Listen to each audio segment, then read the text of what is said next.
Oh! Dr. Britt Baker's looking on. That's Adam Cole's girlfriend. Oh my god, are you Adam Cole's girlfriend? Call me Doctor. Best intro ever. Well, welcome everyone to Ring the Bell. I'm the dad bod demigod. My name's Joey. And I'm the interdimensional Shiro Molly. And have we got a show for you? Yes, we had a lot of things happen this week. We're sorry you missed last week. We were both out of the city, town, whatever. World. Yeah, pretty much for Thanksgiving, but we are back and ready to cover Guess NXT. who's back? Back again. Shady's back. Tell All some the men, friend. all the men, all the men, all the men, all the men. All All right, well, let's go ahead and dive into this week because we have a lot to cover. Let's go ahead and hop across the pond to see what happened this week on NXT UK because this week we had Killer Kelly go one-on-one with the former NXT UK Women's Champion Toni Storm. Very, very average, typical match between the two of them. It was nothing like I'm going to write home about, but also pretty overall just standard match.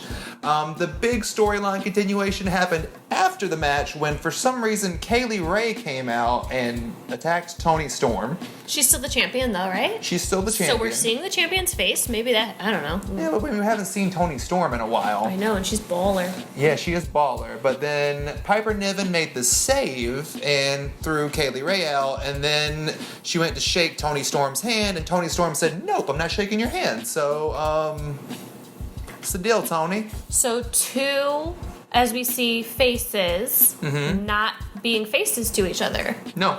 Alright, alright. Well, it seems Toni's not being a face, which is weird. I'm ready to see what Toni Storm's going to do next now that she's not really in the title picture. I don't really see where this is really progressing to because we've had the whole Jenny Jazzy Gabbert storyline happening with Piper Niven. We've had the Kaylee Ray storyline happening with Piper Niven. It seems like Toni Storm's trying to like scoot your way on in there. I think we're going to start to see some of the people you just mentioned come over to the NXT US roster, so they're starting to build up a storyline so someone can swoop in and take over. I think so. I mean, we've seen how much success Rhea's gotten since she's came over to NXT. We've seen Kaylee Ray start to make her mark. It's Toni time. It's Toni time! Let's see it. I'm ready for it. But overall, solid week from NXT UK. But let's go ahead and hop over and see what happened on NXT.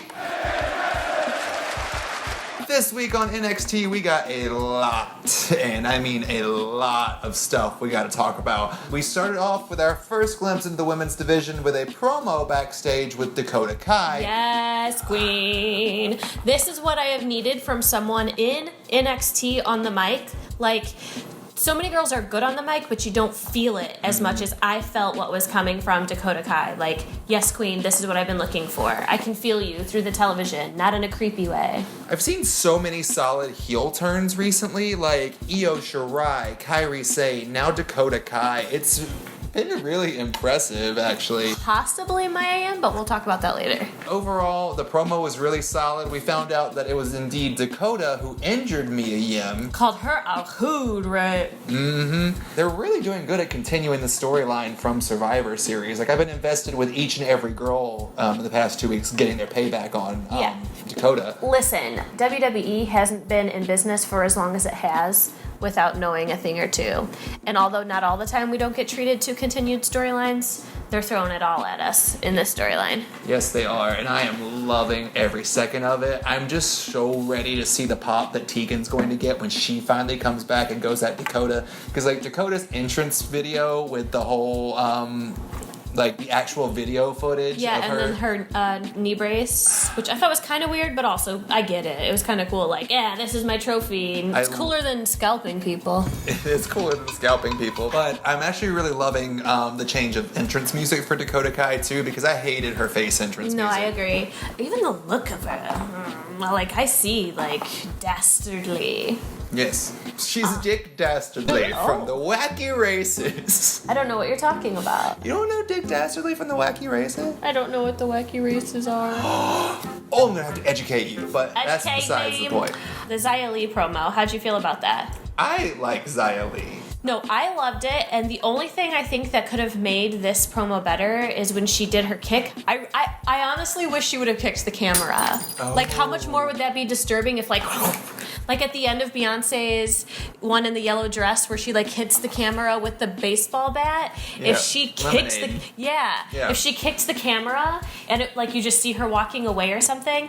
And I think a trend we're seeing between the two shows that we're reviewing is they're signing a lot of, overseas talent. This is how you use them. Mm-hmm. Like, the ones we're seeing from the other show aren't conveying their character as much as Xia Li did. That promo was intense. I've gotten a lot of like feedback on Twitter from people who are saying like Xia Li's character seems way too stereotypical. Like it's just kind of like, oh, okay, she's Chinese, so of course they're gonna do like a martial arts type gimmick.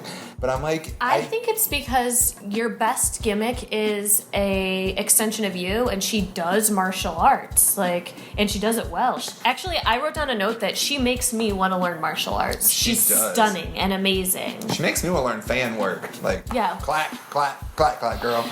But we did see Xia Li in the ring later on against the NXT Women's Champion Shayna Baszler in a pretty impressive showing on Xia's part. On both of them, but you're right on Xia. Well, I expected an impressive showing from Shayna because she's the champ. Yeah, but it was time for Xia to step up, it seems, and she really took it to Shayna. That opening combo, though. Those kicks, they fly. I'm a little terrified for some of the kicks that get thrown at people. I mean, we already see her break Aaliyah's face, so... There's, that much we can say about the match, except it was super freaking stellar, like it should have been. And what I like is, in some of the past weeks, we were saying that Clutch, we were saying we were getting a little bored with it, but... Shayna, being the true professional that she is, I like how this time she, grabbed it out of nowhere, and she, her face was kind of for a second, she literally for a second was like, oh, this is my last stitch effort. This is the last clutch I could get to win this, because Xia just kept coming back. Well, she planted her with that sunset powerbomb. Oh. I want to learn how to do that, but also it looks scary AF. Yeah, I believe... You never done a sunset powerbomb? Not off the top rope. Never? Mm-mm. Oh, even my fat ass did that. You can look on YouTube. You can find it somewhere. Solid powerbomb. The desperation in that Kirifuda. I love the finish for this. I agree. Also, to go back one step, I love the new lighting for Xia Li's entrance with the red. It's really good. Overall, very solid match between these two. But we'll talk more about Shayna later on in the night, because we're going to go ahead and skip over to our next match, which was Dakota Kai going one-on-one with Rhea Ripley. Well, sort of. Wait, what? So it was set up to be Dakota Kai versus Rhea Ripley. This is my brutality. But Rhea, being the badass that she is, she was like this one or something, and then Mia Yim comes out all fabulous looking, all healed, finding out that... you know why I was thinking that, though, is because it felt like her music took too long to hit. Rhea Ripley was in the camera for 3 seconds. Okay, humor me here. This is my opinion on it. I think that crowd was just so hot waiting for Rhea to finally get her hands on Dakota Kai that it was kind of like, oh, wait, we really wanted this match. I mean, we're okay with this match, but I'll get down with you on that, but I'm just going to say, like I said earlier, WWE's been in business for a long time.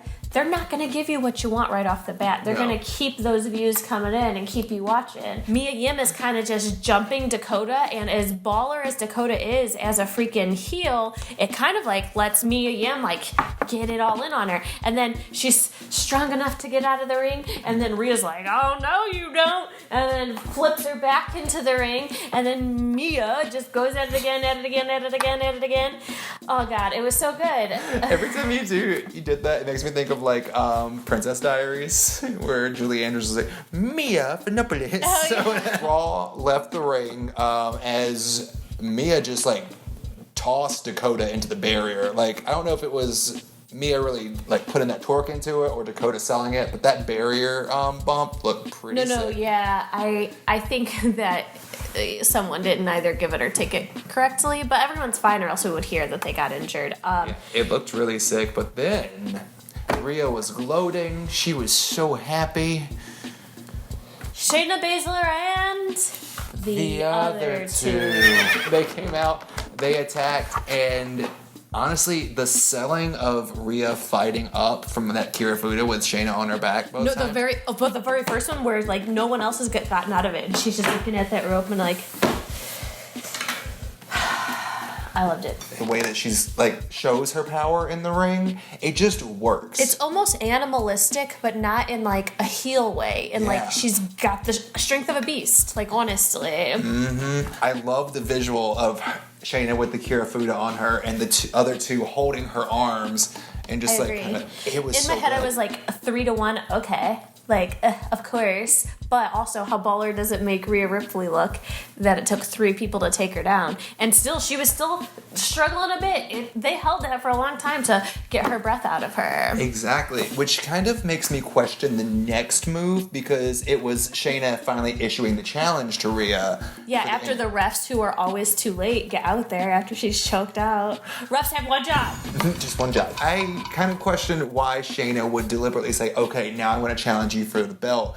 It took you and 2 other people to put this woman down with your finisher. And now you're like, I can challenge you. Yeah. Like, girl, you just couldn't take her down by yourself. Like, I would more prefer it if she would gloat about it and then we'd see Rhea go up to William Regal next episode and be like, I want Shayna. That would be a better setup for me. I agree. Aside from that weirdness, I don't know. Even on both shows, like, I feel like writers are like somewhat watching our reviews or at least reading the comments on our reviews because it seems like we're getting exactly what we ask for. Like, we say it on one review, happens next week. Say it on another review, happens next week. So, hey, I'll take those royalties anytime. Yep. Or you can just go ahead and ring that little bell below, subscribe to us, subscribe to our Patreon. And then sign us because we'd be baller on commentary. Boom.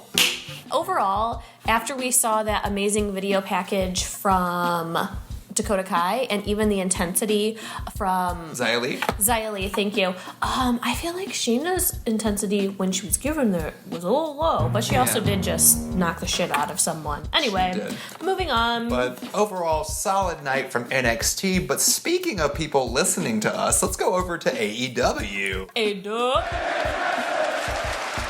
AEW this week, we got 2 women's matches. What? After having 0 on AEW Dark. We did get Nyla Rose on commentary in AEW Dark. Still not a match. Still not a match, but she was a lot better than Dustin Rhodes. I actually think she killed it on commentary on AEW Dark. And I think it put her more over, not in a bad way though, like it gave you more buy-in because you could hear how snarky she was and how good she was at like belittling almost and condescending to the other talent. I think it's helped build her character. And some people must have commented on how good it was because then when we saw her wrestle this week, I feel like her fire was back. We were saying before, like, if it's going to be a squash match, be a squash match. This was a squash match, but the feeling and intensity was there. It wasn't clunky. Like, in all intents and purposes, it was a match. It was a match. I feel sorry for Leva, but it was a match. Leva, you know I love you. You're one of my favorite people, but damn, you got the shit knocked out of you this week. As long as you're getting paid, pay me. I mean, that powerbomb looks sick. I love the spot with Peter Avalon. Both of them? Yeah, both of them. Also, speaking of the fire in Nyla Rose's entrance. Yeah. Oh, I literally have a note. Nyla's charisma is back. Yes, finally. Yes, queen. Nyla Rose, I love the gimmick now. I'm liking what she's giving me. I'm liking the face, what she's selling. That knee strike jumping off the top rope to the side of Leva's head, I thought I lost a friend. I was like, oh, I feel you though. Yeah, it was solid. I liked all of it. And then also Britt Baker was looking on randomly. Here's the thing that got me for this. So after the match, we had Shanna come out, and she got retribution for being attacked by Nyla last week. Yes. And we had a table spot where Nyla put a ref through a table. Oh, really? It was really hard for me to see without my glasses. It happened during the commercial. Cool, we got 2 women's matches, but your biggest, longest commercial breaks were during them. Yeah, and it's just like, and it happened during like major spots. Like that table spot, it's a table spot. Why are you cutting to a commercial? That's not filler for what's going on during the commercials. It's not. Yeah, that's the end spot. That's what you want people to see. I agree. why were you not doing commercials when you know it was just Leva taking some heat? Like, that's what it needed to be. I feel like we're getting what we wanted as more storyline, but what's it matter if half of it's during the commercial break? That's fair. But overall, solid outing from Nyla Rose. But let's go ahead and skip to our second match of the night because we haven't got to say that about AEW Yes. yet. Fun match between my new favorite on AEW, Kris Statlander. Oh, yes. Mark my words, and when I was there for their Thanksgiving Eve, I tweeted this, like, Kris Statlander is what we've been waiting for in AEW. How we said we need one of those big, charismatic, busting through faces. That is Kris. And I tried to do some recon. I did find that they have signed her for an indefinite amount of time. So they're not letting us know. And what's interesting is I also read that there's rumors that she's already in talks with being signed with the E. So Kris, good on you. You're like 3 years in, you're doing amazing, and you hold a contract in either hand, and you just get to take your choice. So I don't know anyone else that's in that situation. No, there's really not, outside of if Tessa Blanchard becomes a free agent from Impact. True. I love everything that she's giving me. I love her roly-poliness. I know. Okay, we'll jump into that spot real quick because her match this week was against Hikaru Shida, who we haven't talked about because we're so impressed with Kris Statlander. But I mean, yeah, we've been impressed with her and we've said it over and over and over. But Kris, actually, this match finally gave me like, whoa, AEW's women's division is finally delivering at the same level as NXT's. Yes. Almost. I like what Kris gave me. The cartwheel spot into the boop was great. I love the cartwheel boop, even though I read a lot of tweets where people didn't like the cartwheel boop, and I'm like, guys, it's fun wrestling. Let wrestling be fun. But you all think Orange Cassidy can jump off of the top buckle several times with his hands in his pockets, and that's okay? He's got a penis. It's fine. Overall, this was a solid match. There were some pretty impressive spots. One of my favorites of the night, which I'm also kind of irritated at, was Hikaru went for her knee spot. I have a note on that too. And she called her and put her into the barricade. But again, it was during the commercial break. The coolest things we just have to squint to see. Yes. Why are you doing women like that, yo? I don't know. But overall, solid outing. It was very cool to see Kris actually beat Hikaru. Yeah, the finish is her amazing. They're calling it a cradle tombstone from Kris. It's the out of this world cradle tombstone. And then afterwards, we got Brandi Rose and Awesome Kong coming out and introducing themselves as the Nightmare Collective. Which is confusing because she says that it's a division of the Nightmare family, but right now everyone else in the Nightmare family in AEW is a face. The thing that gets me is Awesome Kong's not dressed like anything nightmare-y. No, you're right. She's dressed... She's like a huntsman. Yeah, which I guess is scary. It's like the Wicked Queen and the Huntsman. And she's not really even... Brandi's not dressed as anything scary. She just keeps wearing long-ass dresses that she takes off the freaking skirt. She's basically Scary Lana. Kind of scary because I felt that Leave that down in the comment. Hashtag Scary Lana. Scary Lana. I felt that her promo, you could tell, was extremely staged. She had that memorized word for word. There was no improv there. No, there was no heart improv. even. And it sounded like she was, and we are the... Like she's still ring announcing. Yeah, and it was just bad. It was just, I don't know what the gimmick is. I still don't understand it. But then we had not Serena Deeb outside volunteer to get her head shaved because Kris Statlander said she wouldn't be in it. Did she say no? She was just pointing and like... And then the fan, who is a Chicago local, Melanie Cruz, just distracted them. And then Brandi kind of just like, leave this alone, which has been our main conquest and our main part of this entire thing. And let's turn to a fan, because turning to a fan is much more entertaining than the storyline we've been building. I'm just going to assume that Melanie Cruz is Spanish for not Serena Deeb.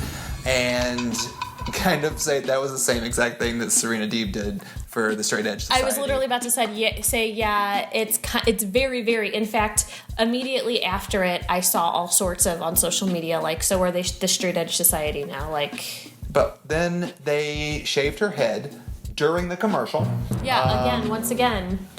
How is there 2 commercial breaks so close together? We just saw it during the freaking knee and chair spot, and now we saw it again. There was not that much time in between it. No commercial break during Cody Rhodes' long-ass promo. No, not at all. Well, maybe while we review this match, we'll have a commercial break. This happens right over here. Like, and we can just pretend to conversate and talk and do things. We should just come up with a commercial. Hey, our Patron is up now. If you want to have dinner with us, pictures with us, this, that, blah, blah, blah, go and like our Patreon. That was our commercial break. Patron is not the same as Patreon. Solid night from the women in the 2 matches. Clunky night for the promo at the end. Yes. Hey, Moxie. Hey, Joey. It's time to see what our Boom Blast moment of the week is. What's yours? My Boom Blast moment of the week is going to the cartwheel boop. Ooh, I love solid. Although there was a lot of amazing things in NXT that I could come up with that were my boom blast, as we were sitting here preparing, I am told that what we were doing at the beginning of the review is a real thing, the Britt Baker Challenge, and that's my boom blast moment of the week. Wonderful. Wait, you got something right. Boop. Because this is our Wednesday night women's wars, we wanted to bring up now for the 3rd time in a row, last night's NXT versus AEW. NXT has risen far above AEW and is ultimately, for the 3rd time in a week, stealing the ratings. Which is why maybe we're getting a little bit more of what we want. Maybe they're kind of reaching out to see what fans are talking about, especially with the women's division. True. So. But yeah, I just think it's interesting that it's a war. There's nowhere to go once you're at the top. Here on Ring the Bell, we appreciate both tops and bottoms equally. Whoa. Hey, Moxie. Hey, Joey. Where can people find you? What just happened? My own hair flew in my face. You can find me on Instagram or Twitter at Joey_Mayberry or Joey Mayberry on TikTok. You can find me on all social media platforms at that's THEE, Moxie Molly. And you should take a look at my freaking Instagram because there's not 1 but 2 announcements coming on there soon. Ooh. But speaking of looking into things, hey guys, we have a Patreon. You should go and join it. Not a Patron, but we might go get some Patron if you sponsor our Patreon. Yay! You can get all kinds of stuff like shout outs from us. You can have dinner with us. If our what's it called? Patreon? If our Patreon. Patreon reaches $2,000 by the time we film next week, Joey and I will go live drinking an entire bottle of Patron together. Yeah! Challenge Accepted. So check out our Patreon. Also down below, feel free to subscribe as well.